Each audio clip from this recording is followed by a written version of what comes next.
Oublier ce qu'a été en 2012 la bagarre Copé-Fillon, ce parti qui a failli exploser, les groupes parlementaires qui se divisaient en deux, et on annonçait la mort de l'UMP. Et plus l'affaire Big Malion, dont on n'a pas encore démêlé le vrai du faux, tout ça. Bon, bien, Sarkozy est arrivé parce que le triumvirat, aucun des trois n'a voulu faire le boulot de reprendre le parti. On avait dit attention, Nicolas Sarkozy, il a tort, il a de sortir du bois. Bon, moi je dirais que ces 6 premiers mois, il a apaisé. Oui, il a apaisé, il a acquiescé à l'organisation des primaires, alors que ce n'est pas du tout sa culture. Il y a les départementales, ça a été un succès. Il y a un nouveau nom qu'il a imposé. Bon, et puis il y a de nouveaux statuts. Donc moi je dirais que les 6 premiers mois sont pour lui, ben oui, un succès. Les 6 premiers mois lui donnent raison. Lui donne raison. Okay. Bon, maintenant, tout le chemin est à faire. Mais vous n'imaginez pas que ce que représente pour ce parti comme choc les primaires. Parce que quand même, les primaires, c'est la culture de la gauche. Hein. C'est les courants lors des congrès où on discute à perte de vue et même la nuit. Donc là, c'est une culture tout à fait différente. Et dans le fond, ils se sentent dépossédés parce qu'ils ne sont plus les seuls qui acclament un chef, mais on va demander aux adhérents... Ils ont l'impression qu'on leur impose quelque chose de l'extérieur. On leur impose quelque chose de l'extérieur, ils sont dépossédés. Et là, hier, c'était intéressant, les huées contre Juppé. La première fois à Bordeaux, c'est parce qu'il me parlait de Bayrou. Et là, Bayrou, vous citez le nom de Bayrou, ça donne de l'urticaire à tout le monde. Là, c'est pas ça. C'est qu'aujourd'hui, Juppé, il est le challenger. Il est celui qui attente à la primauté de Sarkozy, oui, qui est quand même leur idole. Bon. Oui. Et quant à François Fillon, qui dit des choses intéressantes et qui travaille sur le fond. Peut-être c'est lui qui a le plus avancé de tous. Mais d'abord, il le dit toujours d'une manière un peu terne. Et moi, je pense qu'il est trop tôt pour lancer le débat sur le fond. Et puis, il y a toujours cette suspicion qu'il a voulu, plutôt faire traduire Sarkozy devant la justice. Qu'est-ce qu'il faut retenir de ce qui s'est passé à la porte de la Villette? C'était quand même une fête de famille, d'après vous? C'était une fête de famille, mais en même temps, il n'y a pas beaucoup de surprises. Qu'est-ce qu'il s'est passé hier de surprenant? Les sifflets, franchement, les uns et les autres, on s'y attendait, oui, ça aurait lieu. La mobilisation plus faible, un peu quand même, parce qu'on sait que c'est un parti qui a encore des capacités à mobiliser. Non, moi, ce qui me surprend dans la fête, et je trouve ce qui gâche la fête, c'est qu'il ne se passe rien de nouveau, contrairement par exemple à ce qu'a été la création de l'UMP.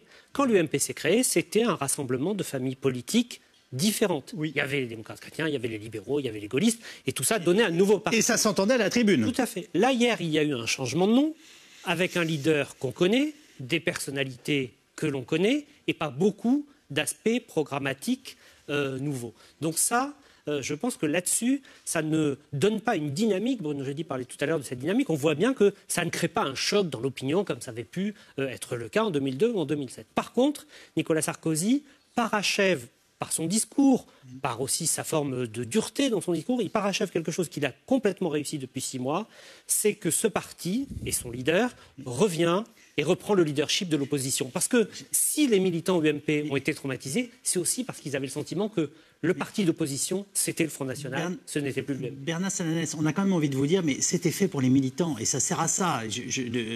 Voilà, la naissance d'une formation politique. Et donc, d'une certaine façon, peut-être que c'est simplement, on pourrait dire, la première partie d'une fusée qui vient de prendre son envol. Nicolas Sarkozy, il a une tactique qui est très claire. Le parti se gagne à droite et il pense que la primaire se gagnera à droite. Et c'est ça qu'on a vu hier. Alors vous dites, on parle devant les l'élection présidentielle aussi, Bernard. Oui. Ça, c'est pas évident, parce que Nicolas Sarkozy n'a pas complètement choisi, il n'a pas la main de savoir qui sera son adversaire du second tour. On va y revenir. C'est pas tout à fait la même campagne. Mais c'est ce choix-là. Le parti se gagne à droite, la primaire se gagnera à droite parce que les électeurs du centre ne viendront pas voter, sont les électeurs les plus motivés dans leur opposition à François Hollande, qui est détesté par une partie de l'électorat de droite. Vous avez noté hier, Nicolas Sarkozy n'a quasiment, et je crois même jamais attaqué Manuel Valls. Parce que sur les territoires de l'autorité et de la laïcité, même dans l'électorat de droite, il y a un tiers des électeurs de droite qui considèrent que Valls... Donc il n'a pas cité Manuel Valls. Sa cible, c'est François Hollande, pour reprendre le leadership de l'opposition. Samedi, porte de la Villette, le congrès de la refondation. Et ce nouveau nom, donc, une idée de Nicolas Sarkozy, les Républicains, voté à 83%. À l'estrade, le président du mouvement détaille ce qu'il appelle la République de la confiance. Une République, je le cite, aux côtés de la famille, de la majorité silencieuse et de l'entrepreneur pour le travail, contre l'assistanat. Au programme, après le parti, la refondation de la République et même celle de l'Europe. On écoute Nicolas Sarkozy. Je vous propose de construire la République de la confiance. Une République où de nouveau chacun pourra faire confiance à l'autre parce que les droits et les devoirs de chacun seront connus et respectés. Parce que chacun sera sûr de son identité. Parce que chacun trouvera dans la France une protection et une espérance. La République de la confiance sera la République où le travail, cher Laurent, ne sera pas moins payé que l'assistanat, où le chef d'entreprise ne sera pas sans cesse suspecté d'être un délinquant, où il n'y aura plus de bouc émissaire livré en pâture à l'actualité du jour qui brise des personnalités chaque jour dans notre pays, connues ou anonymes. La République de la confiance, elle commence par la première des institutions de la société, la famille.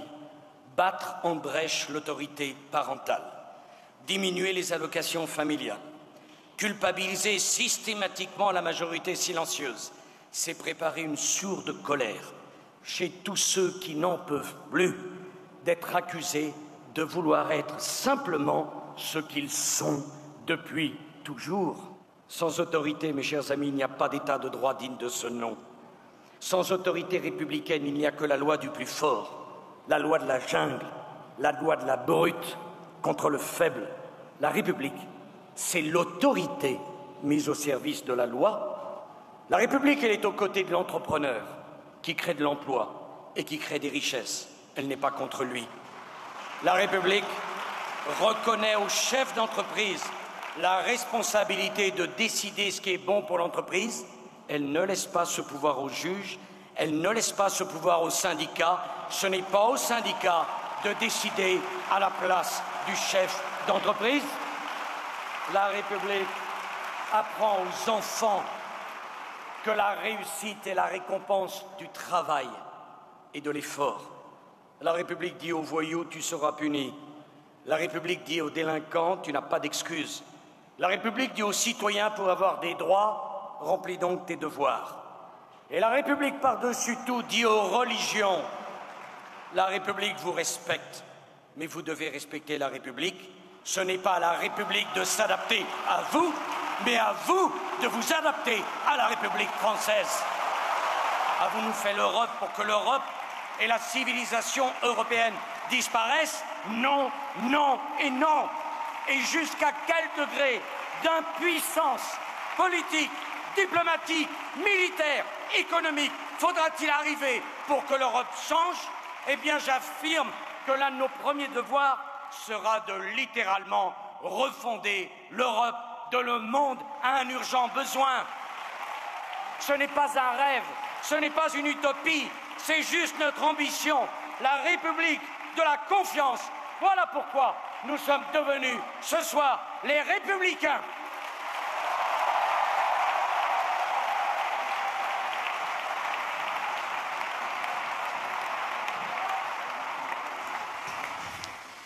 Bon, c'est ce qu'on appelle un discours de droite? Non, très classique. Pour dire les choses simplement. Au sens premier du terme, oui. Discours classique dans la bouche de Nicolas Sarkozy. On avait d'ailleurs, c'est un peu plusieurs morceaux de discours entendus récemment. Hein. En novembre, quand il revient, il fait un même discours à peu près autour de la République qu'il prononce 100 fois le jour-là. C'est 86 fois samedi, donc voilà. Je vois que vous annotez à la virgule près. À la différence qu'il lance dans ce discours quelque chose qui ressemble furieusement sans doute à une espèce de slogan de campagne, la République de la confiance. Il accole à la République le mot confiance.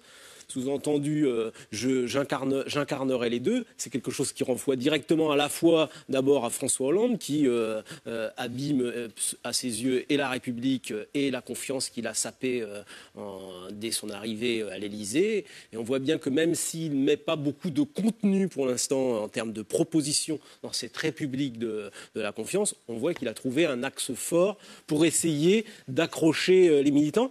Et juste un petit mot, c'est aussi habile vis-à-vis de ses concurrents à droite, puisqu'on voit bien que le mot confiance, c'est celui que Alain Juppé voulait aussi quelque part, naturellement, par son profil, par la sagesse qu'il inspire, par son parcours. C'était le mot, d'ailleurs, on l'a moins entendu parce qu'il ne l'a pas répété 45 fois comme le mot confiance, comme Nicolas Sarkozy, c'était le mot qui était aussi très présent dans son intervention. Alors, est-ce qu'on peut essayer, puisque c'est quand même la colonne vertébrale de ce discours, de l'esprit qu'il l'a dit X fois, essayer de définir ce que c'est que la République de la confiance, Bernard Sananès?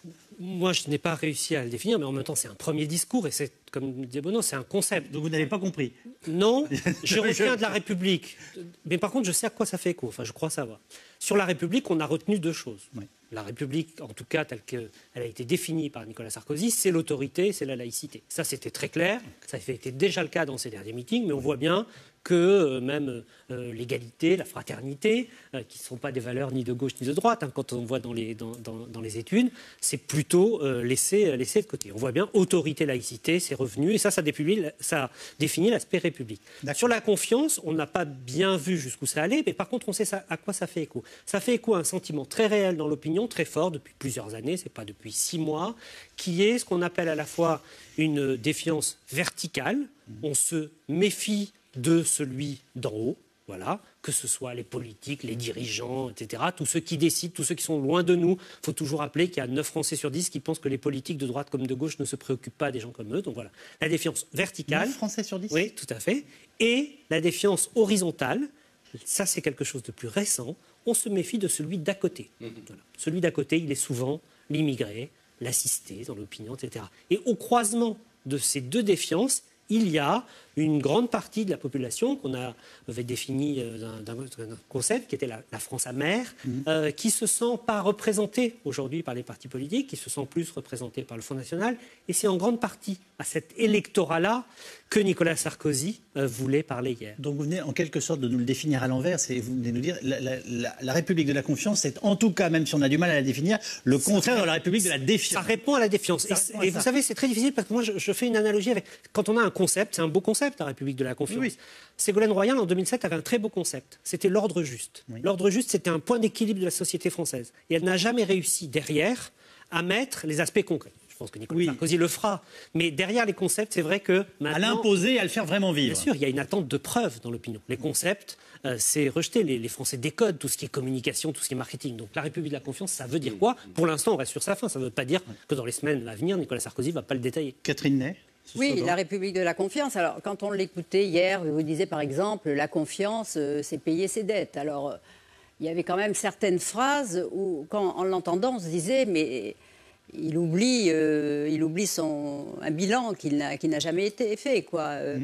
Mais il parlait à la famille et on voyait bien que dans la salle, c'était un nouveau départ et qu'il ne disait pas comment la confiance il allait la créer et on attend les prochaines, comment la mettre en œuvre. Bon, parce qu'il voulait dire le plus de choses générales, c'était un choix délibéré parce qu'il sait que dès qu'il va entrer dans le vif du sujet, qu'il va sur tous les plans, à la fois économiques, institutionnels, faire des propositions, il dit s'il parle avant 2016, il sera démoli sur le champ. Oui. Donc le problème de Nicolas Sarkozy aujourd'hui, qui est le patron, c'est comment attendre, faire durer, par des discours où il n'y aura que des concepts vagues et on ne descend pas dans la proposition, et sans lasser et sans inquiéter son électorat, parce que lui, son projet, c'est de ne rien dire en profondeur avant les élections régionales et attendre le début de l'organisation de la primaire. Je comprends très bien votre analyse, mais alors,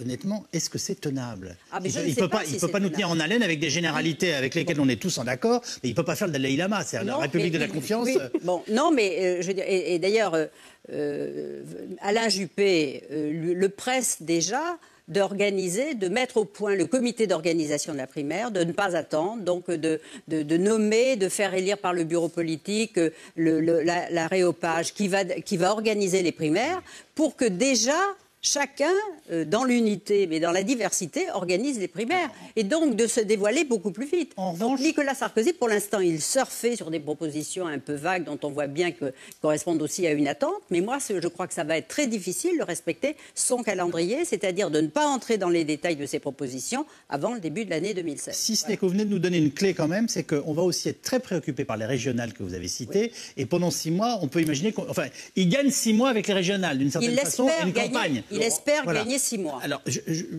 en écoutant le président des Républicains, je me disais, finalement, si on veut essayer de donner là aussi une structure à tout ça, la République de la confiance, il nous suggère l'idée que c'est tout le contraire de ce que fait François Hollande. Absolument. C'est peut-être ça qu'on a... Absolument. Là pour le coup, il a travaillé à accroître la défiance à l'égard du pouvoir. Pour ne pas répéter tout ce qui a été dit et très très bien dit, je voudrais faire 2 petites remarques cuistres. Vous me les pardonnerez. La première, c'est que j'ai trouvé dans le discours des échos évidents d'un petit livre que je connais bien et que j'aime beaucoup, qui s'appelle La Société de défiance, de K.U. Kesi-Berberg, si je me souviens bien, qui analyse justement la défiance comme au cœur du mal français. Que ce soit la peur de l'avenir, la détestation du voisin, du chef. Et dont Bernard Sananès vient de nous dire qu'elle était à la fois verticale et horizontale, c'est très important. La France est de très très loin le pays où à la question, est-ce que vous pensez que l'autre, mon voisin, vous veut du bien et du mal, spontanément les Français répondent à une large majorité du mal, alors que chez les Scandinaves, par exemple, c'est 75% qui pensent que l'autre vous veut du bien.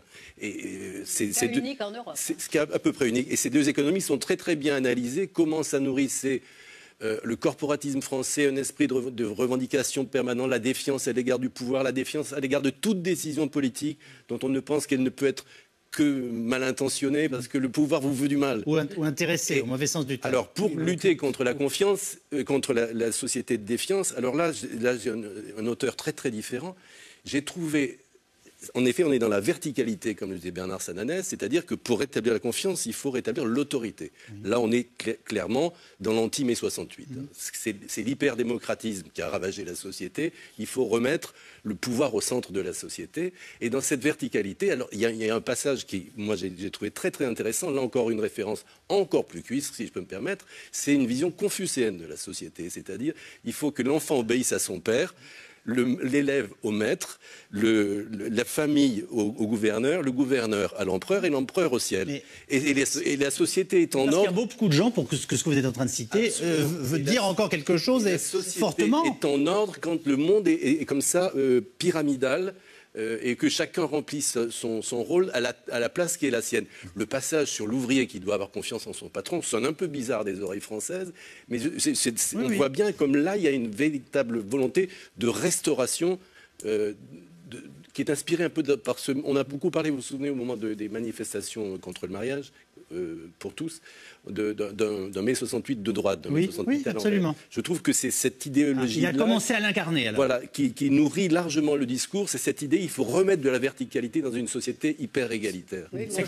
Bruno Jeudi, je reviens vers vous. Je crois que la difficulté de Nicolas Sarkozy, qui a incontestablement sans doute attrapé un concept qui devra nourrir, comme vient de le dire Bernard Sananès, je crois qu'il y a 2 écueils quand même pour lui. Il y a le fait que les Républicains vont devoir quand même bosser pour inspirer la confiance, parce qu'on sait que les politiques, pas seulement à droite, beaucoup plus à gauche d'ailleurs actuellement, il y a une décrédibilisation très forte de la parole politique. Alors, a fortiori peut-être, en tous les cas, il n'est pas épargné d'un ancien président de la République qui a lui-même été battu en 2012 et qui ne s'est pas totalement réconcilié avec le français. On le voit dans les enquêtes d'opinion, il domine à droite, mais sur l'ensemble des Français, c'est plus difficile. Et puis le 2e écueil pour Nicolas Sarkozy, c'est un peu l'impression que vous pouvez avoir samedi dans la salle, alors évidemment dans le contexte un peu d'écurie présidentielle dont on a déjà parlé, le côté... Déjà un peu vu, déjà un peu entendu, et Nicolas Sarkozy, dont on a entendu beaucoup de discours et des très bons discours, c'est vrai que celui-ci, pour un discours de refondation, n'était peut-être pas le discours qu'on attendait, qui soit peut-être plus spectaculaire. Et là, on a eu un discours qui était finalement, comme l'a dit Catherine, qui était assez millimétré, disant pas trop de choses, ni dans un sens ni dans l'autre, pour justement rester un peu flou et pas lancer. C'est mis d'accord il y a 5 minutes pour dire que c'était quand même un discours de droite c'est un discours bien rivé. Non, mais c'est un discours de droite. Mais ce que je veux dire, c'est qu'il est pas rentré dans le détail des choses. Il dit l'un de mes premiers devoirs sera de reconstruire l'Europe, par exemple, qui est pour le coup une thématique importante à droite. Bon, il est resté prudent. Vous voulez dire qu'il n'a pas expliqué comment il allait inverser la courbe du chômage, mais il a indiqué la direction à ses militants, et à ses militants, il a dit c'est à droite toute. Mais je dirais même qu'il y a une contradiction dans son propos. C'est que ce qui ne me paraît pas de nature à rétablir la confiance, justement, c'est le registre rhétorique qu'il a choisi. C'est-à-dire que d'une opinion très désenchantée, qui ne croit plus beaucoup les politiques, qui ne croit plus aux remèdes miracles, au lendemain qui chantent, etc. Il y a quand même un scepticisme très profond dans l'opinion. Je ne crois pas qu'on puisse lui opposer ce qu'il a fait, l'outrance verbale, l'exagération surtout, la caricature, il y avait une telle violence verbale, que ça soit la terrifiante médiocrité de Hollande, que ça soit dans cette gauche qui a trahi, abaissé, abandonné la République, qu'il a livré au communautarisme. Ça n'est pas crédible. On peut accuser les socialistes de tout, mais quand on accuse Hollande d'avoir assassiné Henri IV, il y a un moment où ça passe plus, quoi. Les gens se disent, il en fait trop. Et il y avait un côté trop. Il y a une ambiance de congrès aussi. À droite, mais oui, c'est un congrès. J'ai l'impression qu'on fait semblant de ne pas comprendre ce qui s'est joué. Même si nous, même dans les autres. Même si nous l'avons vu sur les chaînes de télé, c'est un discours qui est là et qui passe pour les militants. Et c'est vrai que quand on parle aux militants, quand on considère que tout va se jouer à droite, c'est un discours de droite pour la droite. Deuxièmement, c'est un discours, il ne faut pas se tromper, ce n'est pas un discours programmatique, ça c'est clair. C'est un discours de valeur. Il ne faut pas sous-estimer, y compris chez le peuple de droite et dans une grande partie de l'électorat qui vote Front National, que ce discours des valeurs, il résonne, et qu'il résonne fortement. L'autorité, le besoin d'autorité dans la société française, il n'est pas limité à la droite. Il est plus marqué à droite, mais il existe aussi dans d'autres franges de l'opinion. Je vais vous dire, c'est Cassius Clay à la pesée face à son adversaire. Il dit qu'il est son adversaire et il commence à l'insulter, à lui dire des horreurs. Il lui dit, je vais te casser la gueule. Il y a un peu de ça quand même. Alphonse Alimi disait, il a tapé ma mère.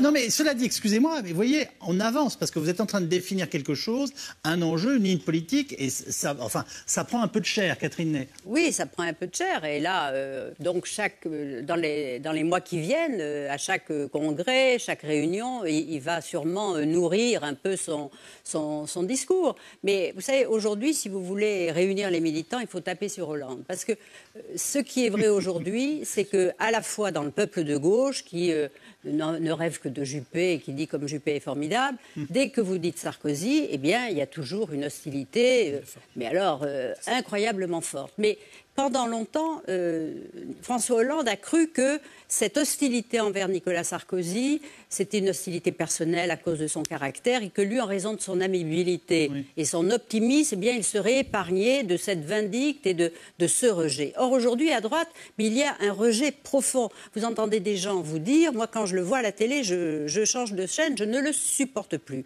Donc, c'est vrai que donc, quand vous êtes dans un congrès UMP, si vous voulez faire plaisir aux militants, vous tapez sur Hollande. Vous leur dites ce qu'ils ont envie d'entendre. Vous leur dites. D'ailleurs, ce qui est drôle, c'est que c'était sûrement improvisé, là, la médiocrité de. Il l'a ajouté, c'était pas dans son texte. Il l'a ajouté, c'était parce qu'il voulait un cadeau, il voulait chauffer la salle, parce que dans le texte qui est remis sur le site des Républicains, ce mot n'y est pas. Bon, et quand il veut vraiment attaquer la gauche, maintenant le mot médiocrité vaut aussi bien pour Taubira que pour Najat Vallaud-Belkacem. D'ailleurs, il n'a pas dit François. Vous savez combien d'électeurs de droite, je ne parle même pas de l'UMP, ont une bonne image ou ont confiance dans le président de la République? Moins de 10%. Voilà. Donc ce rejet qu'évoquait Catherine, cette hostilité vis-à-vis de François Hollande, elle est marquée. Il incarne l'échec de l'exécutif et c'est sur lui que ça se cristallise, pas sur le Premier ministre. Et d'ailleurs là-dessus, moi j'ai une vraie surprise, par contre, une vraie énigme dans le discours de Nicolas Sarkozy. C'est que un des critères du rejet, c'est sur la politique économique. La politique gouvernementale, elle est critiquée, considère qu'elle n'a pas de résultat pour plus de 80% des Français. Et par contre, Nicolas Sarkozy ne va pas sur ce terrain. Alors on pouvait comprendre en 2012, puisque le bilan était pour lui. Mais hier, il n'y va pas. Il n'en fait pas un des angles d'attaque, alors qu'on le sait, à côté de l'autorité, à côté de la laïcité, les sujets économiques sont évidemment au cœur de la critique vis-à-vis du pouvoir. Celui qui tape depuis quelques mois et qui va pouvoir le faire de plus en plus libéré parce qu'il est ressuscité sur le plan politique, c'est Éric Woerth. Donc on peut imaginer qu'ils vont travailler tous les deux et qu'ils vont commencer là à prendre les dossiers un par un pour les faire venir. Et Éric Woerth a lâché François Fillon. Là. Ça paraît assez clair. En fait, on ne peut pas y aller, en fait, parce que lui-même, à mon avis, n'est pas totalement au clair sur ce qu'il compte faire, et puis parce que l'arbitrage n'est pas encore opéré au sein de l'UMP sur le rythme et l'ampleur de la réforme libérale. Au fond, il y en a un qui plaide pour une vraie rupture libérale, c'est Fillon. Les autres comprennent bien que ne peut-être pas y aller trop vite et trop fort, donc ça reste arbitré. Si je résume... Je voulais redire sur François Hollande, par exemple, quand vous dites Sarkozy a fait un vrai discours de droite. Bon, ben, il est à droite, il fait un discours de droite. Oui. Tandis que qu'est-ce aujourd'hui un discours de gauche? Bon, on peut dire le discours de Carcassonne de François Hollande, qui déjà parle de redistribution alors que les caisses sont vides, que il dit l'industrialisation est faite, il croit qu'il a déjà obtenu des résultats, il dresse un bilan qu'il voudrait avoir dans 2 ans, mais qui n'est pas du tout son bilan actuel. Donc ça, c'est un discours de gauche de vouloir déjà répandre la manne gouvernementale alors que les caisses sont vides. Voilà.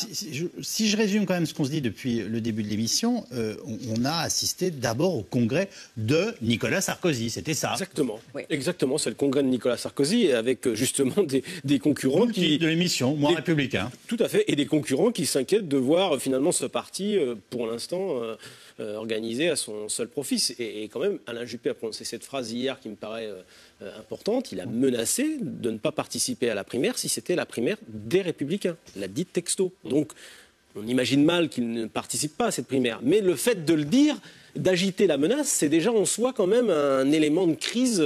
Excusez-moi, parce qu'il y a des moments, ça fait tellement longtemps qu'on en parle, je finis moi-même par m'y perdre. Je croyais qu'on avait acté le fait que cette primaire serait ouverte. C'est pas encore tout à fait le cas ? C'est-à-dire que pour l'instant, le comité d'organisation de la primaire n'est pas encore organisé, installé. Et c'est ce comité d'organisation qui ensuite organisera la primaire, comment former les assesseurs, le J'ai bien recrutement. entendu Nicolas Sarkozy dire qu'il était favorable à une primaire ouverte quand même. Nicolas Sarkozy dit, mais c'est pas Nicolas Sarkozy qui va organiser la primaire, c'est ce comité d'organisation. Mais plaisanterie. Non mais je rigole. Non mais c'est le bureau politique. C'est pas Nicolas Sarkozy qui va organiser la primaire. Le bureau politique du 9 juin qui doit installer ce comité d'organisation. Il doit nommer ce comité d'organisation avec les gens à l'intérieur. Allô, bonjour, c'est Nicolas. Non, on confond deux choses. Il y a la primaire ouverte à tous les sympathisants de droite, au sens large, de droite et du centre, qui voudront bien cotiser les 2 €, etc. Et puis, il y a qui sera candidat. Est-ce que la famille du centre, notamment, sera candidate ? Oui. Et c'est dans ce sens, je crois, que les propos d'Alain Juppé, hier, voulaient dire qu'il faut une primaire ouverte avec des candidats divers. Alors, à la Villette, 60 intervenants, nous vous l'avons dit il y a quelques instants, vont se succéder à la tribune au nom de l'unité du parti. Parmi eux, 3 challengers de Nicolas Sarkozy, Juppé, Fillon, Le Maire. Les 2 premiers seront sifflés, vous l'avez compris, mais finalement applaudis. Bref, la primaire à droite a largement commencé ce week-end et il est très clair que Nicolas Sarkozy tient les clés de la boutique. Sarah Sisman. Le nom a changé, mais les ambitions sont intactes. Les Républicains ont en tête 2017. Alors la belle image d'unité va vite se fissurer. Quand le maire de Bordeaux monte à la tribune, Alain Juppé, il est hué par une partie de la salle.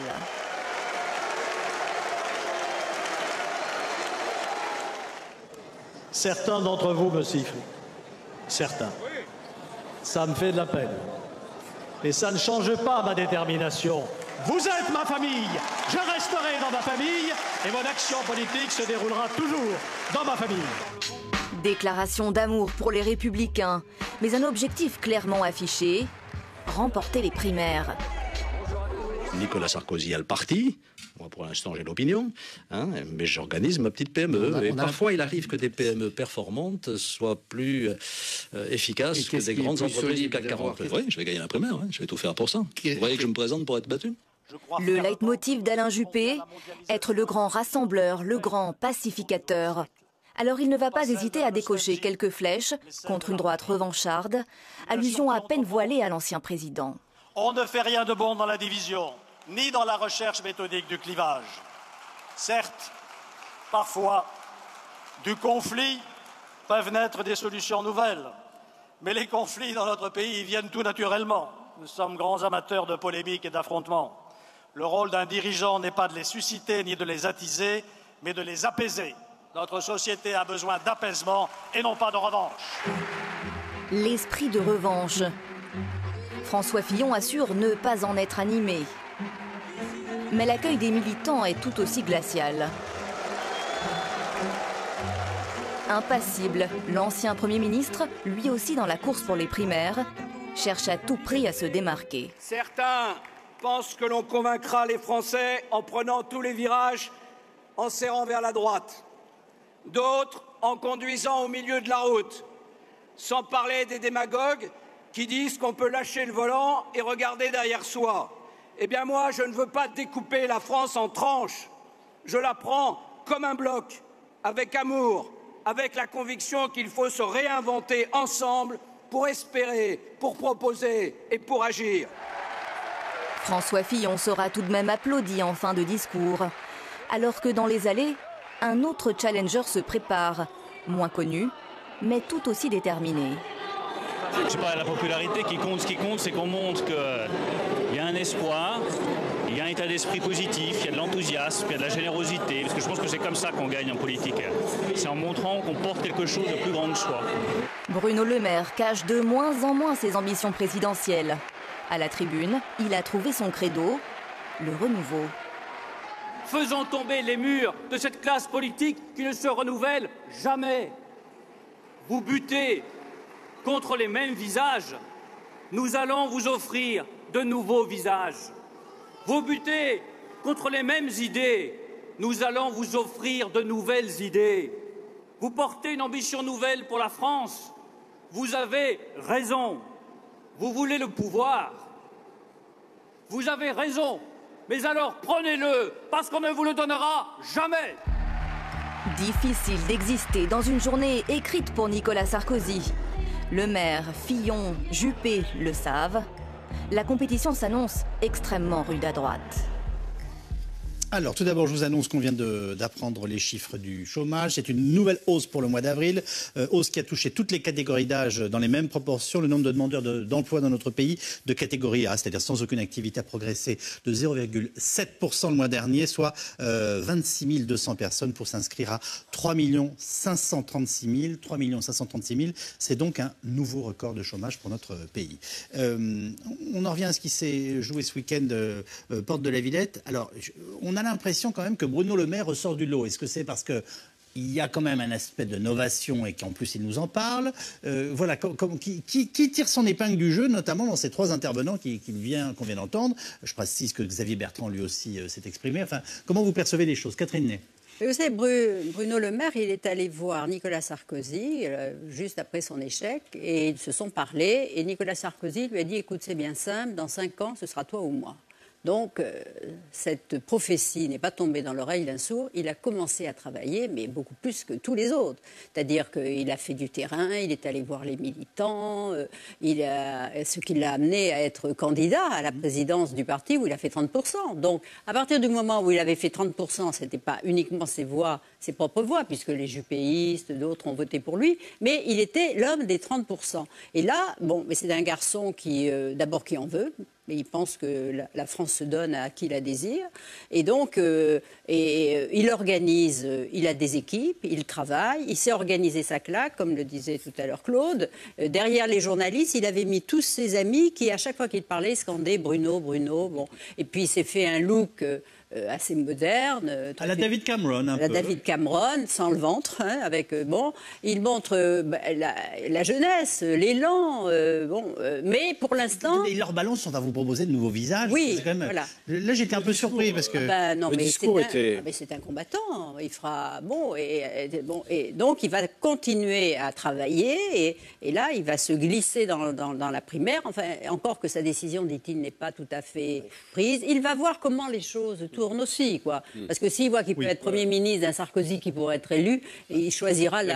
Moi, j'en suis convaincu. Il a gagné la primaire. J'ai même l'impression que c'est déjà le pari qu'il fait, et notamment par sa présence. C'est le pari qu'il fait, il en fait plusieurs, quoi. Hein. Il dit, après tout, pourquoi pas moi? Quand vous voyez que au Parti Socialiste, ceux qui faisaient 5% sont maintenant Premier ministre et présidentiable, tout peut arriver dans un parti. C'est tout à fait nouveau. La primaire a changé un peu l'ordre d'avancement. Oui. On sait que pour compter dans le quinquennat, dans le parti qui gagne, il faut avoir été dans la primaire. Ça, c'est la première chose. La deuxième, c'est que Bruno Le Maire, il a été pour l'instant le seul à oser défier. Alors, il l'a fait avec habileté, hein, il ne l'a pas fait frontalement pendant la campagne pour la présidence de l'UMP.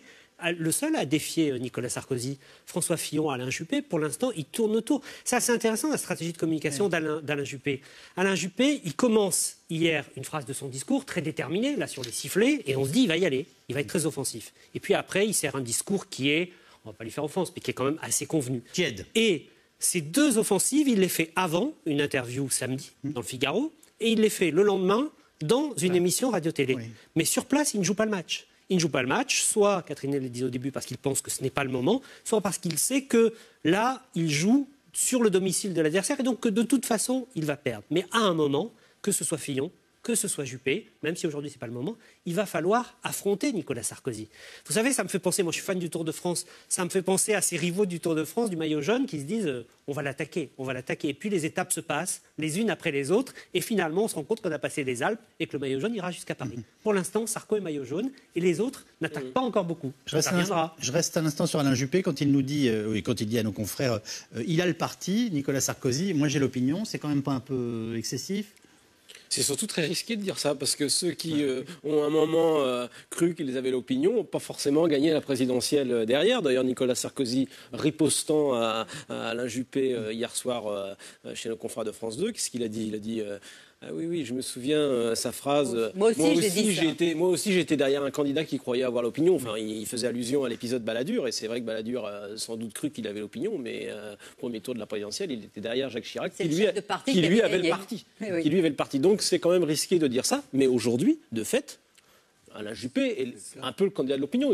Chez nous, dans le baromètre tableau de bord Paris Match, il est autour de 72% des Français qui ont une bonne opinion de lui. Il est largement en tête, et les autres concurrents à droite sont beaucoup plus loin. François Fillon, il reste assez haut, au-dessus de 60%. Bruno Le Maire émerge autour de 50%, et puis Nicolas Sarkozy vient plus loin. Mais enfin, on sait que Nicolas Sarkozy, il a sa difficulté d'ancien président qui a été battu en 2012. Donc on peut se permettre de le dire. On peut dire que c'est pas forcément habile de le dire, mais il a raison. Et surtout, ce qu'il faut regarder, c'est la structure de cette popularité. Il est très populaire. Les gens de gauche, quand on leur demande, bah oui, Alain Juppé, très bien, on a une bonne opinion d'Alain Juppé. Et puis à droite, c'est plus partagé. Il est moins populaire à droite que ne l'est Nicolas Sarkozy auprès des sympathisants. Et au fond, c'est ça qui compte dans une primaire. C'est pas forcément ce que pensent les gens de gauche. Il faut se faire élire par les sympathisants de la droite et du centre, et pas par les sympathisants socialistes. Parce qu'à l'arrivée, ce débat qu'on avait déjà eu au moment de la primaire socialiste, la droite va aller voter à la primaire socialiste, ça n'a pas eu lieu, et vous verrez que la prochaine fois, il n'y aura pas plus d'électeurs socialistes qui auront voté à la primaire de droite. La tendance à aller signer la charte comme quoi on reconnaît toutes les valeurs de la droite. Non, je ne crois pas une seconde. Juste sur Bruno Le Maire, je crois que ce qui est important, et c'est là que ça a changé, c'est que Bruno Le Maire, il a gagné la primaire des cadras. Il était plusieurs sur la ligne. Ça évolue vite. Il y a un an, ils étaient pas mal sur la ligne de départ. Aujourd'hui, il ne reste plus que Bruno Le Maire. Et la chance va aux audacieux. Et il a gagné cette manche-là. Et moi, je crois qu'aujourd'hui, il y a quelque chose, ça, il est approché. Il a été longtemps avec Dominique de Villepin. Vous appelez Xavier Bertrand? Pour l'instant, oui. Moi, je crois que Bruno Le Maire, il a pris une avance. En plus, Xavier Bertrand est obligé de passer par la case des régionales. Et Nathalie Kosciusko-Morizet? Nathalie Kosciusko-Morizet, il faut s'organiser. Ils sont en train de la mettre gentiment sur la touche ou pas? Il faut de l'argent. Je crois que Nicolas Sarkozy est très fâché après elle. Il en a marre de ses prises de position, souvent qui ne correspondent pas au discours. Elle joue perso. Elle a des prises de position moins à droite, on va dire, certains vont dire plus modernes, mais qui ne correspondent pas aujourd'hui au discours de Nicolas Sarkozy, encore moins à celui de Laurent Wauquiez, qui est le numéro 3 du parti et avec lequel Nicolas Sarkozy aime bien faire équipe. Je ne sais pas s'il va la mettre de côté, parce que c'est quand même une femme, et ils en manquent un peu à droite, et ça ne ferait pas forcément...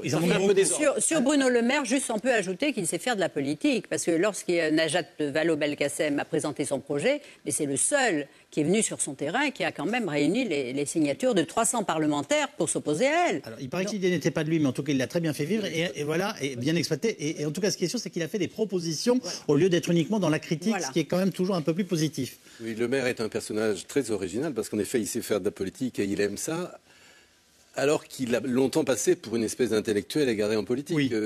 Il a publié, il y a 2 ou 3 ans, je ne sais plus, un livre qui s'appelle Jour de pouvoir, qui est un livre... qui est ce qu'on appellerait en art une vanité, c'est-à-dire c'est un livre d'une noirceur totale qui montre le monde politique comme une espèce de... Tout le monde a dit que c'était très bien écrit, et Dieu sait si c'est pas souvent le cas pour les livres d'hommes politiques. C'est un livre sur l'impuissance et même la vanité de la politique. On voit tous ces personnages qui s'agitent et il n'en sort rien, et c'était une vision totalement noire. Et puis un jour, il a dit, bon, ben, après tout, moi je vais y aller, je vais essayer. Ouais. Puisque les autres n'y arrivent pas, moi je vais essayer. Et il s'y emploie avec beaucoup de méthodes, etc. Et il avait... Pour l'électorat UMP, il n'avait pas spontanément la fibre, parce que c'est vrai qu'il a un côté fils de famille, bac plus 18, dit Sarko pour se moquer de lui, etc. Il n'a pas forcément l'écoute dans les sections de militants. Et il réussit assez bien, comme il avait assez bien réussi chez les paysans d'ailleurs. En ce qui concerne... Alors, surtout, il a un truc, ça Bruno l'évoquait, c'est que depuis que je suis né, j'ai toujours entendu les élections, il y a toujours quelqu'un qui s'empare du thème de la nouveauté. Voilà. Il a préempté le thème de la nouveauté, qui évidemment sont interdits et à Sarkozy le revenant, et à Juppé le doyen. Donc lui, il a piqué le thème de la nouveauté, qui est toujours un thème porteur en France. Juste un mot sur Juppé. Je ne crois pas que ce soit une erreur de dire j'ai l'opinion avec moi. C'est sa voie de passage, il n'en a pas d'autre. À partir du moment où Sarkozy prend le parti, il est bien... C'est une structure en oignon. Plus vous allez vers le cœur et l'épicentre de l'UMP, ou des Républicains, plus c'est sarkozyste. Donc lui, il a intérêt à élargir le cercle le maximum et à faire les extérieurs par les extérieurs. S'il y a une très forte participation à la primaire, s'il y a 3, 4, 5 millions, il a une chance. J'ai pas eu le temps de vous parler de François Fillon, c'est pas entièrement par hasard. On va tâcher de trouver un biais pour en reparler, mais pour l'instant, on va retourner au Congrès. Ils auraient réussi un tour de force, le Congrès le moins cher de la Ve République. On peut les rassurer, ça se voit. Militants priés de venir avec leur sandwich, vous vous en souvenez.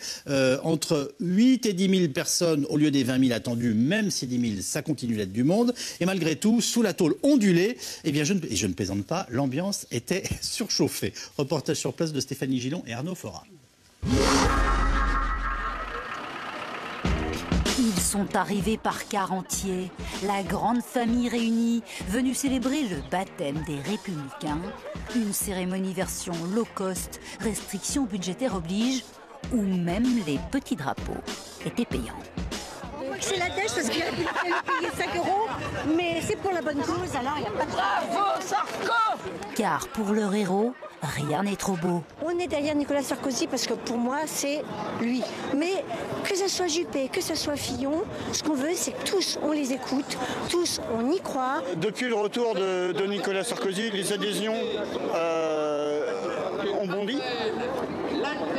Ça veut bien dire qu'il y a peut-être une attente dans notre parti politique. Et là, nous allons préparer l'alternance qui va, nous l'espérons, arriver dans 3 ans. En 2 maintenant, le temps passe vite. Et justement, ce jour-là aussi, Nicolas Sarkozy est arrivé plus tôt que prévu. Dès la fin de la matinée, le chef des Républicains s'est offert un bain de foule. Ambiance hystérique, rien de tel pour afficher sa popularité. Mais les autres concurrents à la primaire, eux aussi, ont décidé d'exister. Poignée de main et selfie pour les uns. Elle est un peu large la photo là, faut que tu la refasses. Pause sandwich, très entouré pour les autres. Est-ce que vous ne redoutez pas que Nicolas soit... Je ne redoute rien. Que Nicolas Sarkozy soit le principal à recueillir les fruits de ce rassemblement aujourd'hui. On va rassembler J'ai à la répondu famille. 20 fois à cette question, chère madame. Je souhaite que tout le monde recueille les fruits de cette journée, qui est une belle journée d'unité et de dynamisme de notre mouvement. Voilà, je ne suis pas dans des querelles de personne. Si je présente, je vote Front National. Non, il ne faut pas voter Front National. Je le ferai. Il ne faut pas voter. Je ne veux pas voter pour une pareille. Mais il ne faut pas voter Front National. Il ne faut pas voter. Nous, on ne votera pas. Moi, si c'est lui, je ne vote pas. Il n'arrête pas de dire du mal, indirectement, pas officiellement, mais indirectement. Il se présente même contre lui. Donc, qu'est-ce que les Français attendent? Si Sarkozy n'avait pas sorti du trou, il ne serait plus en politique depuis longtemps. Dans la salle, les discours s'enchaînent.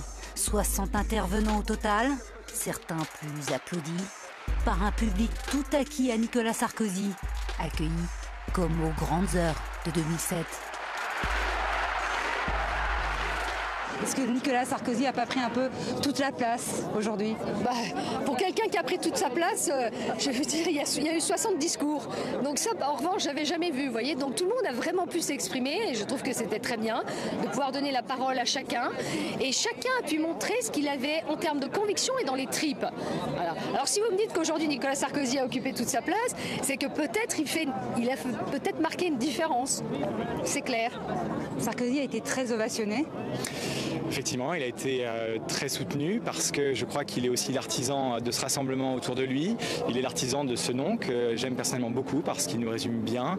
Et naturellement, voilà, tout le monde s'est rassemblé derrière cette figure forte de notre famille. Je pense que la force de l'expérience de Nicolas, qui n'a pas toujours été forcément bon dans tout, son expérience va servir pour le futur à ne pas recommencer les erreurs. Mais malgré les ovations de samedi, la partie est loin d'être gagnée pour Nicolas Sarkozy. Selon un sondage pour la majorité des Français comme pour celle des sympathisants de droite, la transformation du parti ne suffira pas à lui garantir un nouveau départ.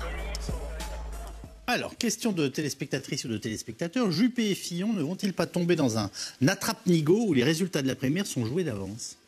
Qu'en pensez-vous? C'est le grand mystère de cette primaire, ça n'a jamais eu lieu à droite. Les socialistes en ont fait 2 pour la présidentielle. Ils commencent un peu à roder la procédure. La droite n'a jamais fait ça. La seule grande primaire qui a eu lieu à droite avait été très mal organisée et pas du tout suivie. C'était la désignation du candidat à la mairie de Paris. Les gens ne s'étaient pas déplacés, c'était compliqué. Est-ce que le peuple de droite, dans ses profondeurs, s'empare de cette... veut participer, veut faire son choix? Ou est-ce qu'à la sortie... Non, le peuple de droite, il veut que Nicolas soit président. C'est tellement clair dans ce reportage Attention, il ne faut jamais confondre les militants avec les Français. C'est quand même pas tout à fait la même chose. Il est évident que plus la participation sera large, moins moins les cartes sont déjà jouées. D'abord, la primaire, elle mobilise évidemment par nature le camp qui veut reconquérir le pouvoir. Si elle avait mobilisé la gauche dans des proportions qui avaient surpris tout le monde, c'est parce qu'il y avait à gauche largement cette envie d'en finir avec Sarkozy. Il y aura à droite la même envie. Quand on interroge d'ailleurs les sympathisants de droite au sens large, pas seulement les militants, d'abord les militants on ne les interroge jamais, on interroge soit les sympathisants du MP, soit les sympathisants de droite. On voit bien que les sympathisants de droite, comme l'ensemble des Français sur tous les sujets aujourd'hui, ils ont envie de participer. C'est une envie dans l'entreprise, c'est une envie dans la vie locale, etc. Les sympathisants de droite, ce ne sont pas des zombies voilà. Donc cette envie de participer, à plus de 70%, les sympathisants de droite sont favorables aux primaires. Maintenant, évidemment, et ça me permet de revenir sur la question des sondages, c'est très différent quand on compare l'image. Quand on compare l'image d'Alain Juppé, l'image de Nicolas Sarkozy, là, Alain Juppé est devant vis-à-vis des Français, il est devant vis-à-vis des sympathisants de droite, ils font jeu égal vis-à-vis des sympathisants du MP. Et quand on le met en alternative, en préférence, là, on voit bien que chez les sympathisants de droite, le match n'est pas joué entre Sarkozy et Juppé et que tout dépendra pour savoir. Il y a 90 000 votants, je crois, au Congrès des Républicains. 90 000 votants, c'est pas pareil s'il y a 2 millions ou 3 millions de votants en primaire. Donc là, les militants qu'on voit, vous dites quoi? Ce sont des ultras, ceux qui en gros insultent... Ils représentent une base militante qui ne reflète pas parfaitement.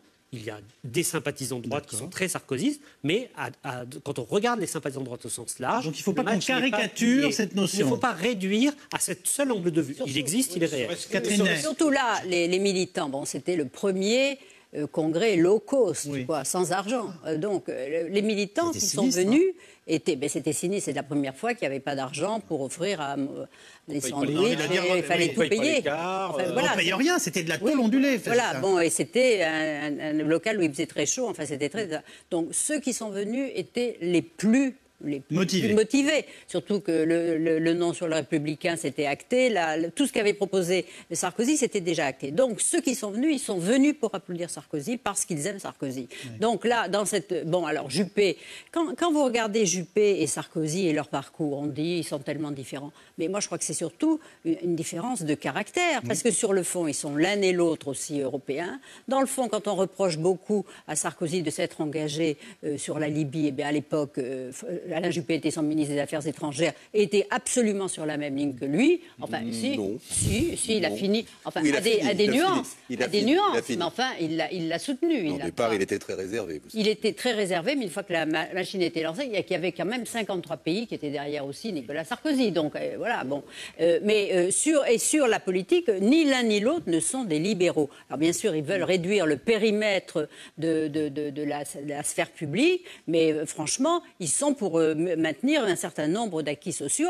Et c'est bien ce que leur reproche d'ailleurs une partie de la droite. Ils sont beaucoup plus proches sur le fond qu'on ne le croit. Ce qui les différencie, c'est le caractère. C'est la nature profonde, avec l'un qui est très l'autorité incarnée, le dynamisme, la vitalité, et l'autre qui est plus mesuré, qui a plus de recul, mais ils ne sont pas si différents que ça. Donc ça va être très intéressant de voir au final leurs propositions économiques, comment ils se différencient. Et celui qui pour l'instant l'instant, se différencie le plus, c'est Fillon. On est bien d'accord. Je fais un peu un pari inverse. Je pense qu'il y aura beaucoup de participants et sans doute plus qu'à la primaire socialiste.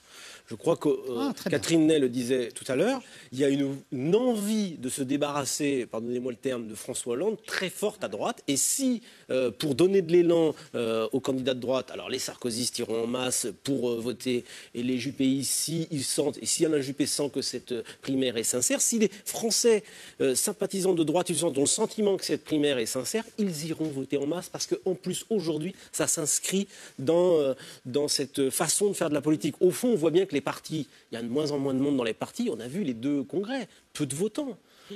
Alors, ce n'étaient pas les mêmes enjeux. Les socialistes ont eu un nombre de votants absolument catastrophique.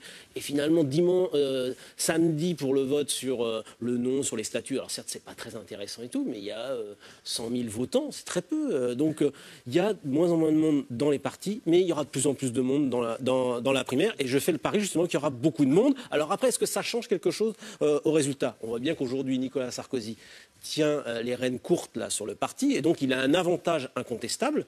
Est-ce que l'opinion est un avantage pour Alain Juppé? Je crois que ça dépendra beaucoup, et là je rejoins Catherine, de la façon dont il va faire campagne, des thèmes qu'ils vont prendre. Nicolas Sarkozy aujourd'hui a pris une option parce qu'il est sur les bons thèmes, il a le parti. Pour autant, le match n'est pas plié, il faut éliminer personne. Juste un mot à Bernard Sananès, parce qu'on est déjà très en retard, mais je vais le dire brutalement, parce qu'en effet, tout le monde dit que c'est lui qui a le plus travaillé, qui amène des idées neuves. Est-ce que François Fillon est... Vous aimez bien le Tour de France, est vraiment distancé? Aujourd'hui, il est distancé, il est en retard. Il n'est pas dans la première échappée, pour rester sur cette métaphore.